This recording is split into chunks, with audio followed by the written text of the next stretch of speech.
72년 1월호 신앙문답 문 1. 앞으로 이 세상은 공산주의와 협상하게 될 염려가 많이 있는데 우리 기독교는 어떠한 방향을 취해야 되겠습니까? 답. 이날까지는 우리 기독교가 정치와 종교는 분리라는 것을 가지고 정치는 정치요, 종교는 종교라고 하였지만 이제부터 우리가 사상전을 하는 일에 있어서는 다음과 같은 방향으로 나가야 할 것입니다. 첫째, 사상전의 선구자가 되어야 합니다. 공산주의라는 것은 한 민주 정당이 아니요 하나님의 진리를 대적하는 사상을 가지고 세계를 통일해서 기독교 사상을 없애고 공산주의의 사회를 이루는 데 있어서는 자기들의 사상에 굴복지 않는 자는 죽여야 된다는 것입니다. 그러므로 이것은 기독교인으로서 싸워야 할 일이라고 봅니다. 우리는 하나님의 자녀이니 하나님의 사랑을 대적하는 공산당과 끝까지 싸워야 할 것입니다. 우리 하나님의 사랑을 말씀으로 명확히 밝힌 것이 즉 심판과 새 시대입니다. 그러므로 하나님의 말씀은 하나님의 진리의 사상을 대적하는 세력은 전부 없애는 심판을 내리고 하나님의 사상과 하나가 된 사람만 사는 평화 왕국을 이루겠다는 것입니다.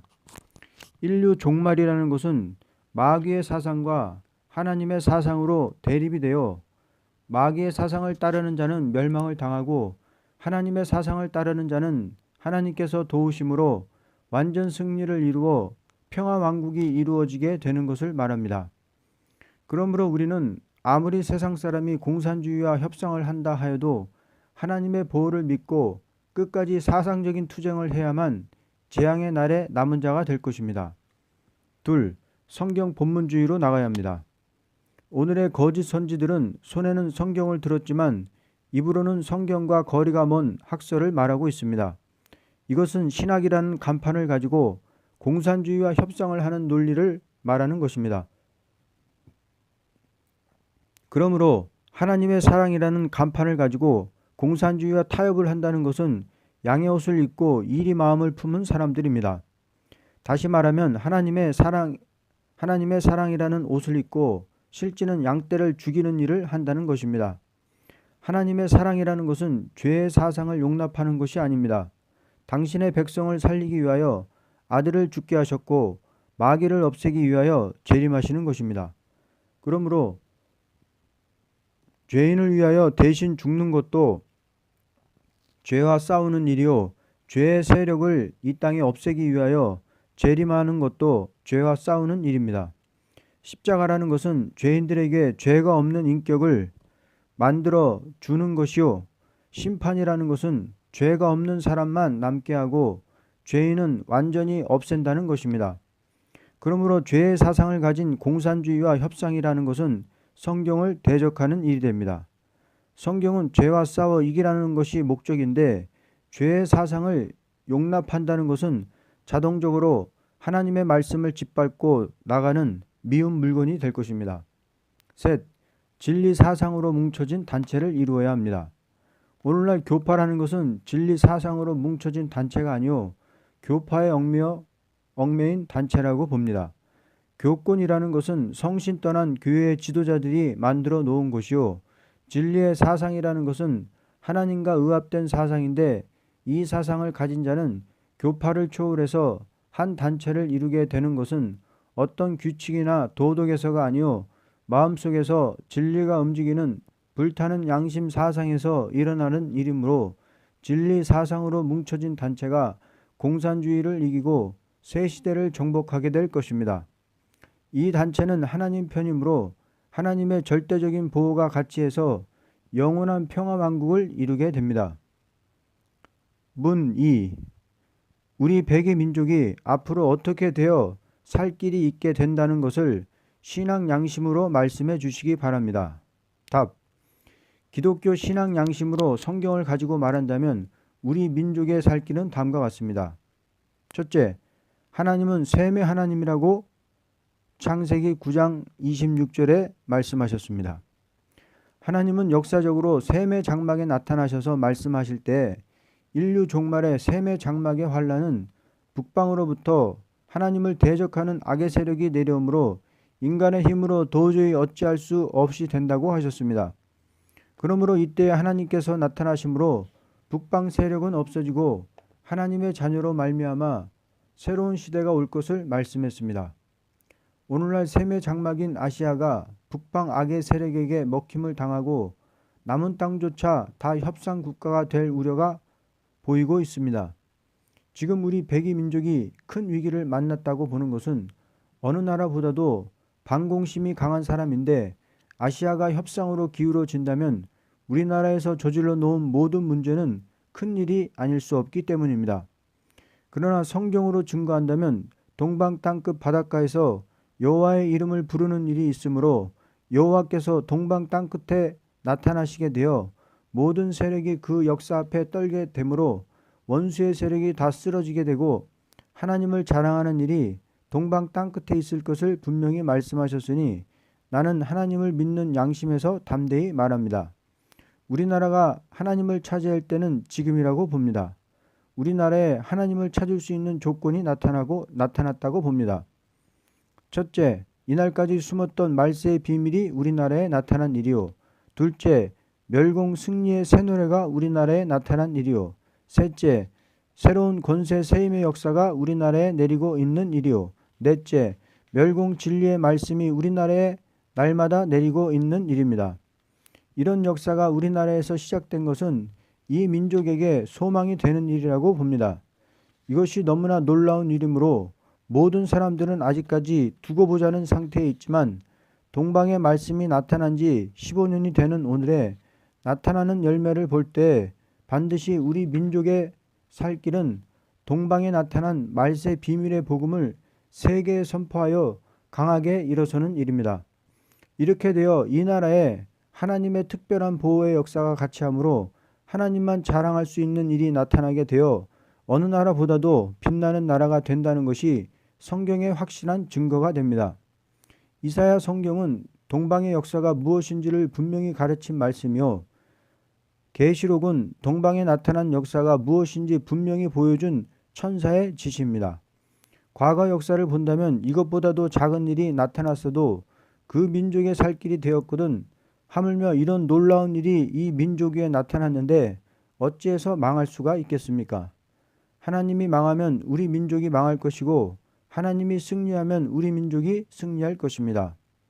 둘, 하나님은 급히 흐르는 하수같이 해돋는 편으로 오신다고 이사야 59장 19절에 말씀했습니다. 역사를 비추어 보아도 하나님께서는 소망 없고 절망 낭망 속에 있는 사람들에게 찾아오셨다는 것이 분명합니다. 우리 백이 민족 위에 하나님이 나타나신 일은 이미 시작하였고 큰 역사가 임할 징조는 다음과 같습니다. 첫째, 7년간 금식 기도회가 계속된 일입니다. 1965년 1월부터 40일 금식 기도가 열렸는데 지금까지 국가와 민족을 위하여 기도한 사람이 400여 명에 달하고 있습니다. 이것은 역사에 없던 것이라고 봅니다. 과거에 히스기야 왕의 하룻밤 기도에도 북방 아수르가 망한 것을 보면 세일 수도원에서 7년 동안 금식 기도에는 필연코 승리의 열매가 나타날 것입니다. 둘째, 하늘로부터 오는 호소 기도문이 세일 선거로 왔는데 지금 70여 장을 가지고 7년간 매일같이 합심 기도를 올리고 있습니다. 이것은 큰 역사가 올 징조라고 봅니다. 셋째, 7년간 조금도 쉬지 않고 매달 정기적으로 수도회가 계속되어 수많은 멸공진리 투사가 일어난 일입니다. 넷째, 이래자 목사 한 사람으로 말미암아 멸공진리가 강물이 흐르듯이 계속으로 나오고 있습니다. 누구든지 분만 들면 멸공진리의 책자를 낼 수 있는 말씀이 한 종을 통하여 얼마든지 나온다는 것은 승리할 징조라고 봅니다. 현 기독교 교권주의자들이 공연히 세일 수도원에 일어나는 역사를 이단이라고 탄압을 하지만 진리를 알아보지도 않고 무조건 탄압하는 교권은 무너져도 탄압을 받고도 묵묵히 기도하던 우리들은 이제부터 일어날 것입니다. 기독교 신앙 양심에서 말하자면 공연히 남의 풍설이나 듣고 함부로 남을 정죄한다는 것은 너무나 망령된 일이라면 억울한 소리를 듣고 하나님의 영광을 목적하고 묵묵히 문서운동을 하는 사람은 세계를 정복할 것입니다. 셋째, 우리나라는 선지국가가 되어야 합니다. 우리나라에 이런 일이 나타난 것은 앞으로 반공투쟁에 목숨을 바치고 싸우는 정부에 큰 축복이 올 일이라고 봅니다. 아무리 교회를 다닌다 해도 사상이 없는 사람은 바람 앞에 겨같이 날아갈 것이요, 교회를 다니지 못했던 사람이라도 사상이 발라서 끝까지 싸우게 될 때 하나님께서 고레스에게 나타났듯이 그 사람에게 나타나시게 됩니다. 그러므로 사상 싸움을 하는 정부는 자동적으로 큰 변동을 가져오는 날이 오게 되는 것은 사람의 힘이 아니요 하나님의 역사가 새롭게 하기 때문입니다. 예를 든다면 나무는 심을 때부터 바로 심어야 하듯이 신앙이라는 것은 시작할 때부터 사상이 발라야 합니다. 신앙생활은 사상이요, 인격이요, 생활이라고 봅니다. 사상과 인격과 생활이 없이 강단에 서는 사람도 가증한 일이요, 사상과 인격과 생활이 없이 공연히 교권만 쥐고 싸우는 것도 가증한 일이라고 봅니다. 오늘날 소위 거룩한 종교라는 간판 밑에서 가증한 일이 너무나 많다고 해도 과언이 아닐 것입니다. 그러므로 선지국가가 이루어지는 것은 어느 교파 중심이 아니고 하나님 중심에서 이루어지게 됩니다. 이 선지국가가 이루어지므로 열방의 재물이 들어온다는 것은 이사야 60장을 읽어보아도 너무나 똑똑한 사실입니다. 문 3. 사람이라는 것은 누구나 다 실수가 있는 법인데 어떻게 하면 진노의 날에 남은 자가 될 수 있습니까? 하나님께서는 실수가 없는 사람을 찾으시는 것이 아니요 겸손히 당신을 의지하는 사람이라면 평강의 평강으로 지켜주신다고 이사야 26장 3절에 말씀하셨습니다. 우리가 하나님을 의지하는 것은 완전하기 때문에 의지하는 것이 아니요 너무나 실수가 많기 때문에 의지하는 것입니다. 진노의 날에 어떻게 하면 남은 자가 된다는 것을 다음과 같이 말합니다. 첫째, 끝까지 기다리고 참아야 합니다. 이러한 자라면 하나님께서 그것을 인정하시고 원한을 풀어주는 일이 있으므로 하나님께서 친히 인도하시고 보호하시고 다스리는 것입니다. 이사야 25장 9절, 30장 18절. 여기에 기다린다는 것은 하나님께서 역사해 주실 줄 믿고 기다린다는 것입니다. 아무리 원통한 일을 당해도 이 억울함을 하나님께서 갚아주실 줄 믿고 기다리는 것이며 아무리 실패를 했어도 하나님께서 반드시 승리하게 해주실 줄 믿고 기다리는 것이며 아무리 궁핍이 와도 하나님께서 주실 것을 믿고 기다리는 것을 말합니다. 그러므로 진노의 날에 남은 자가 되려면 심지가 견고하여 하나님만 의지하고 마음이 변치 않는 자가 되어야 합니다. 둘, 하나님의 말씀에 대하여 절대 순종하는 마음이 강해야만 합니다. 그러므로 주님께서 진노의 날에는 롯의 처를 생각하라고 말씀하셨습니다. 누가복음 17장 32절. 아무리 하나님의 자녀라도 순종치 않는 자는 진노의 날에 남을 수가 없습니다. 그러므로 진노의 날에 남은 자가 되려면 하나님의 말씀을 조금도 가감 없이 본문 그대로 믿고 따라가야 합니다. 계시록 22장 18절을 보면 듣고도 가감하게 되면 재앙을 받는다고 했는데 이것은 절대로 순종해야 된다는 말입니다. 아무리 롯의 아내를 구하기 위하여 천사가 손목을 쥐고 나왔지만 순종치 않을 적에 버림을 당하고 말았던 것입니다.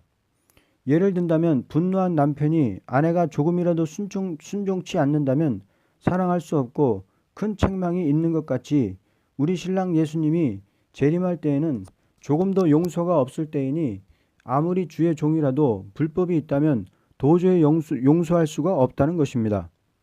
셋, 인정을 받아야만 합니다. 계시록 9장 4절에 이마에 입맞지 않은 사람만 피해를 주라고 한 것은 인정을 받지 못한 종을 해야라는 것입니다.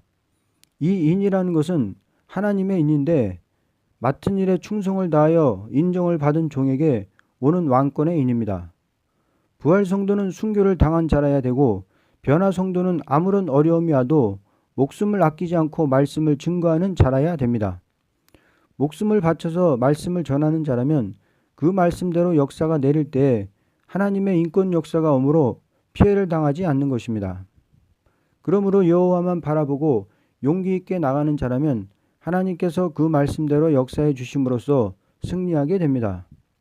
하나님께서 인정한다는 것은 우리에게 실수가 없음으로 인정한다는 것이 아니고 어떠한 난관이 와도 하나님만 바라보고 나가는 자라면 인정하시고 넘어져도 일으켜주는 역사가 있으므로 남은 자가 되는 것입니다.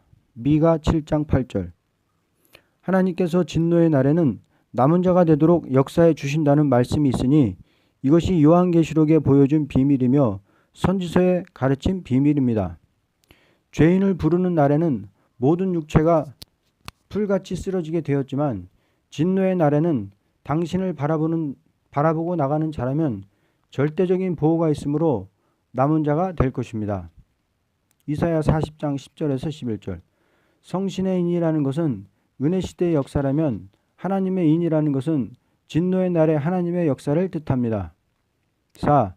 죄가를 떠나야 합니다.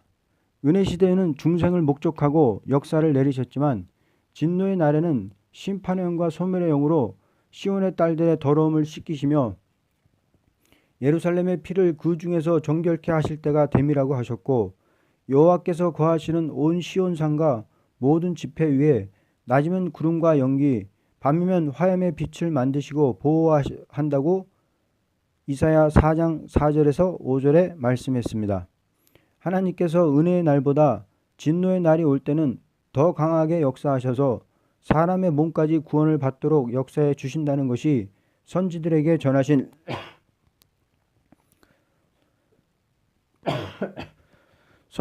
전하신 복음인 말씀입니다. 문사. 지금 북방 세력이 재침한다고 정부에서까지 비상사태를 선포하고 있는데 여기에 대하여 어떻게 생각하십니까? 답. 성경을 보면 인류 종말에 북방 세력이 지경을 정하고 있다가 그 지경을 밟고 재침할 때는 베들레헴에서 탄생하신 그리스도께서 우리의 평강이 되시며 하나님의 종들을 들어서 북방을 치게 한다고 분명히 미가 5장 5절 이하에 말했습니다.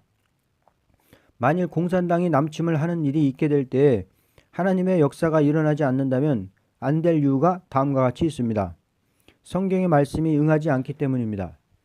만일 북방 세력이 동방아시아를 완전히 차지하고 만다면 동방 땅끝에서부터 종말의 역사가 일어난다는 예언이 무효가 될 것입니다. 인류 역사상 하나님의 말씀이 응하지 않았던 일은 한 번도 없었는데 이제 와서 응하지 않을 수가 있겠습니까?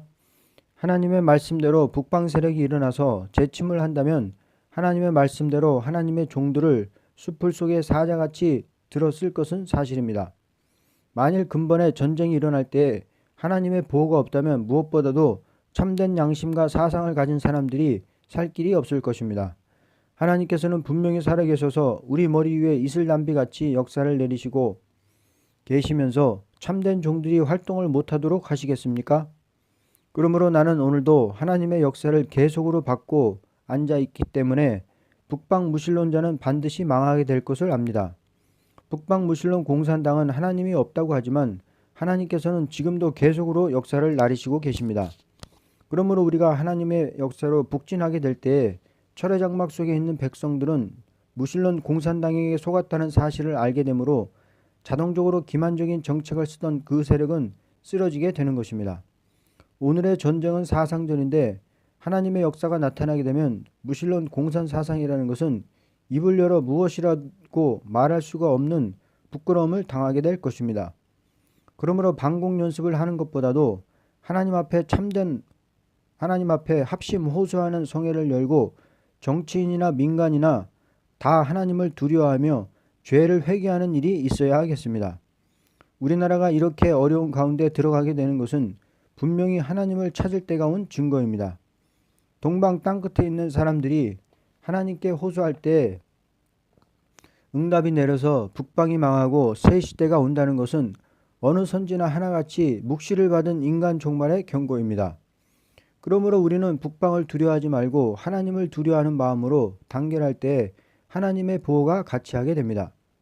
사명자들은 이러한 때를 당하여서 교파를 초월하고 합심 단결하여 해산의 수고를 다하는 호소가 있으면서 멸공 진리를 강하게 들고 일어날 때 진리의 하나님의 역사가 일어나게 되므로 오히려 하나님을 찬송할 수 있는 일이 오히려 하나님을 찬송할 수 있는 일이 될 것입니다. 인류 역사의 가장 긴급한 시기는 72년도라고 봅니다. 하나님은 무소불능하신 신이십니다. 그러므로 언제나 원수의 세력을 먼저 강하게 들어쓰시는 것은 당신의 종들을 더 강하게 하여 역사하게 하실 징조입니다. 만일 이때에 하나님의 종된 자라서 잠잠히 있다면 하나님 앞에 큰 막대기를 맞을 일이 될 것입니다. 그러므로 72년부터는 이 말 저 말 하지 말고 이 생각 저 생각 하지 말고 동방에 나타난 멸공진리 운동에 총궐기하게 될 때에 이 나라는 세계에 빛나는 나라가 될 것입니다. 아멘.